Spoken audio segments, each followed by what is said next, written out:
Bonjour tout le monde, j'espère que vous allez bien. On se retrouve aujourd'hui avec une nouvelle vidéo où nous allons parler de véganisme et plus particulièrement, comme vous l'avez vu dans le titre de la vidéo, par quoi remplacer la viande, par quoi remplacer les œufs, par quoi remplacer le lait, etc. etc. C'est une vidéo qui m'a été inspirée par une abonnée dans une de mes dernières vidéos qui s'appelle Erreur à ne pas commettre quand on est vegan, qui m'a demandé mais par quoi remplaces-tu les œufs, etc.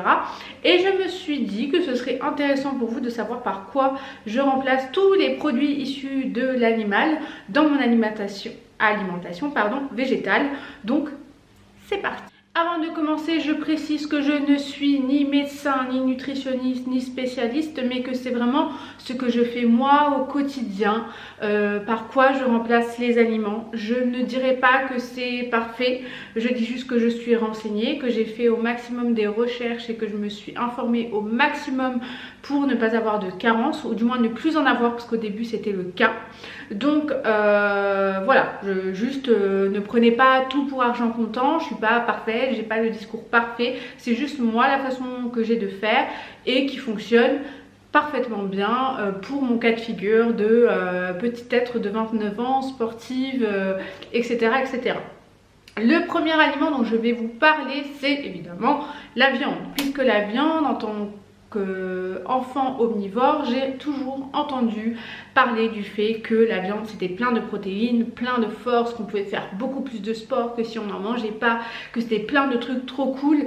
Parmi les trucs trop cool qui se cachent dans la viande et dont l'être humain a besoin, c'est ce qu'on appelle les acides aminés. Il y a 20 types d'acides aminés qui sont tous a priori indispensables, puisque par rapport aux recherches que j'ai fait, il a été noté que les acides aminés ne vont pas l'un sans l'autre et les uns sans les autres, puisqu'ils sont tous indispensables. Si on manque d'une petite quantité d'un seul acide aminé, on peut être ce qu'on appelle carencé finalement, et on est en insuffisance d'un acide aminé. Ce qui fait que la question qu'on se pose, que je me suis posée, c'est est-ce que moi dans mon alimentation végétale je peux avoir ces acides aminés dont on a besoin? Et la réponse est oui. Comment avoir tout ce dont il faut pour être un être humain super en forme? Eh bien il faut mélanger les protéines, donc du coup pour le coup végétales, donc que ce soit les céréales qui vont être mélangées avec des oléagineux et avec des légumineuses. Les céréales par exemple le blé, les oléagineux par exemple les amandes, les noix de cajou, et les légumineuses, les pois chiches, les lentilles, les haricots, etc., etc. Tous ces trucs ensemble vont vous donner suffisamment de tous les acides aminés dont on a besoin en tant qu'être humain. Donc vous n'êtes donc pas obligé de consommer de la viande pour avoir tout cela. Voilà, donc moi je retrouve ça dans les oléagineux, dans les céréales et dans les légumineuses. Donc c'est vrai que c'est des choses que je mange beaucoup, justement parce que j'en ai besoin. Comme vous allez peut-être manger beaucoup de viande, mais on n'en a pas forcément besoin. Voilà, c'est la différence entre le végétal et l'animal. On a toujours tendance à croire, parce qu'on nous le dit dans les médias, dans la presse, quel que soit le type de moyen de communication, ou même dans notre éducation, parce que j'ai été élevée comme ça, on a besoin de protéines. Mais oui, mais il n'y a pas que des protéines animales. Donc la viande est facilement remplaçable, donc c'est le premier point. Donc n'hésitez pas non plus à rechercher des recettes. Par exemple, vous allez vous faire des tortillas végétales. Dans les tortillas, il y a de la céréale, par exemple la céréale de maïs, que vous allez mettre mélanger avec un oléagineux. Par exemple, vous allez mettre des amandes ou des cajous, des noisettes dedans, et vous allez complémenter ça avec une autre céréale, donc du riz, et vous allez complémenter ça avec des légumineuses, donc des lentilles par exemple. Et tout ça réuni ensemble, ça vous fait un repas sain, mais qui pourtant est rempli de protéines et de toutes les choses dont on a besoin, donc les acides aminés entre autres. La deuxième chose qu'on m'a déjà posé comme question dans mon quotidien, c'est par quoi remplaces-tu le lait ou le beurre que l'on trouve dans les préparations, notamment dans les gâteaux? Alors c'est très simple, c'est la réponse la plus courte que je vais faire. Le lait de vache, je le remplace par du lait végétal, donc que ce soit du lait de soja, du lait de noisette, du lait de coco, du lait d'amande. Ça dépend de la préparation que je vais faire. Par exemple pour les gâteaux, je vais privilégier le lait de soja vanille ou le lait de soja noisette ou le lait d'amande qui est beaucoup plus sucré et doux et qui se marie beaucoup plus avec les préparations sucrées. Et dans les préparations salées, je vais plutôt utiliser du lait de soja nature ou du lait de coco. Voilà, tout simplement. C'est la réponse la plus simple. Et pour le beurre, ce n'est pas une obligation d'en mettre, mais si vous souhaitez en mettre, il existe des beurres végétaux, donc des beurres véganes. La marque que j'utilise le plus et que je connais, c'est Vita Coco, qui est un beurre végétal qui est super bon. Je m'en tartine d'ailleurs le matin dans mes tartines sucrées avec ma confiture. On peut donc avoir le plaisir du beurre sans pour autant manger du beurre animal. Donc voilà, je vous affiche le Vita Coco au cas où vous ne connaissez pas, comme ça vous saurez. La dernière chose, et c'est ce que m'a demandé mon abonné qui était très intéressé par quoi remplacer les œufs dans nos préparations. Alors il y a beaucoup de préparations où il y a des œufs. Il y a les gâteaux, il y a les crêpes, il y a les choses salées, il y a les pâtes à tarte, il y a les glaces, il y a des œufs absolument partout. Donc ça peut paraître effectivement hyper compliqué de remplacer l'œuf par quelque chose dans toutes les préparations. Du coup je vais essayer de vous aiguiller en vous donnant du coup mes astuces à moi, par quoi je remplace les œufs dans plusieurs types de préparations. Pour les gâteaux, c'est très simple. Je remplace les œufs généralement par soit une demi-banane écrasée, soit un demi-avocat écrasé, pardon, soit de la compote de pommes maison, donc pas trop sucrée. Ça remplit parfaitement, mais alors parfaitement son rôle, c'est juste idéal. Et pour répondre à une question que j'anticipe déjà, ça ne sent absolument pas la pomme ou la banane ou encore moins l'avocat.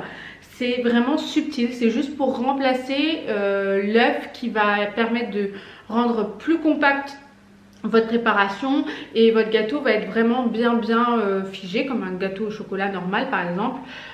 Donc dans les préparations sucrées, c'est vraiment des ingrédients qui sont idéaux pour remplacer l'œuf.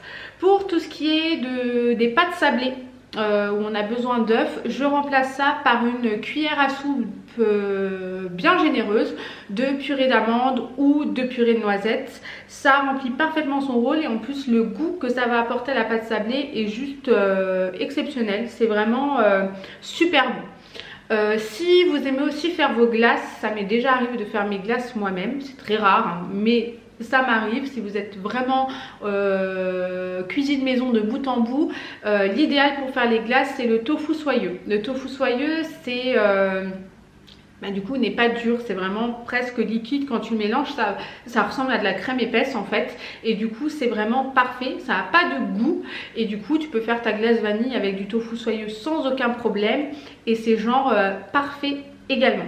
Il y a un autre truc dans lequel on utilise de l'œuf, ça c'est un truc dont j'ai parlé je crois avec un cousin qui est fan de mayonnaise et il m'a dit mais avec quoi tu fais ta mayonnaise, du coup ça doit être trop bizarre de faire de la mayonnaise sans œuf.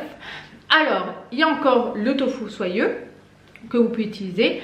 Vous pouvez utiliser de la crème végétale et encore de la purée d'amandes ou de noisettes. C'est vraiment 3 ingrédients que vous pouvez utiliser pour faire de la mayonnaise maison. Toujours pour remplacer l'œuf dans les préparations, il y a la mousse au chocolat. Par quoi remplace-t-on l'œuf dans la mousse au chocolat? C'est une question qui est revenue souvent. Alors il y a 2 types de choses, donc une que j'ai testée et une que je n'ai jamais testée. Celle que j'ai jamais testée, c'est celle au tofu soyeux. Il paraît qu'il y a une recette à base de tofu soyeux pour la mousse au chocolat. Donc je serais vraiment intriguée de voir si ça monte vraiment en blanc en neige, parce que c'est le but. Et la deuxième façon pour la mousse au chocolat, c'est d'utiliser le jus de vos pois chiches qui s'appelle... J'ai un trou de mémoire. J'ai un trou de mémoire. Genre, je vais devoir regarder sur internet là. Je vais regarder sur internet. Non mais la honte. Comment ça s'appelle? L'Aquafaba. J'ai pas eu besoin de regarder sur internet. J'ai juste eu un trou de mémoire. Donc l'Aquafaba permet de faire le blanc en neige en fait, de remplacer le blanc en neige. Donc pour la mousse au chocolat, c'est hyper pratique. Ça ne sent pas l'œuf, encore une fois, je le reprécise. C'est juste hyper bon. Et c'est bluffant comme ça monte vraiment en neige. C'est juste incroyable et c'est hyper facile, tout aussi facile qu'une mousse au chocolat traditionnelle, ni plus ni moins. Pour ce qui est, j'avais déjà entendu cette question, je crois que c'était une de mes collègues qui m'avait demandé par quoi je remplaçais l'œuf quand je voulais dorer par exemple une galette des rois ou un truc comme ça. Alors moi je prends tout simplement du lait végétal, du lait de soja, du lait d'amande, peu importe, ça dépend de la préparation. Si c'est un truc sucré, je vais mettre du lait d'amande, si c'est un truc pas sucré, du lait de soja. Mais ça remplace parfaitement l'œuf, pas besoin de prendre un œuf pour dorer votre pâte. Ça sera largement, mais alors largement suffisant. Dernière astuce, si on n'a vraiment pas de banane, d'avocat, de purée d'amande, de pâte, de noisettes, etc. Il y a un truc que je fais souvent, c'est que je mélange de la fécule de pommes de terre avec de l'eau. Je mélange le tout et je mélange le tout à ma préparation, donc farine, lait, etc. Et ça remplace parfaitement l'œuf également. Cette vidéo pour vous donner des idées par quoi remplacer les ingrédients animaux par des ingrédients végétaux est terminée. J'espère que ça vous aura aidé, que ça vous aura donné envie de cuisiner un peu végétal, que ça vous prouvera un peu que c'est pas si compliqué, que les ingrédients sont pas si compliqués à obtenir, à avoir pour avoir le même rendu qu'avec des produits animaux.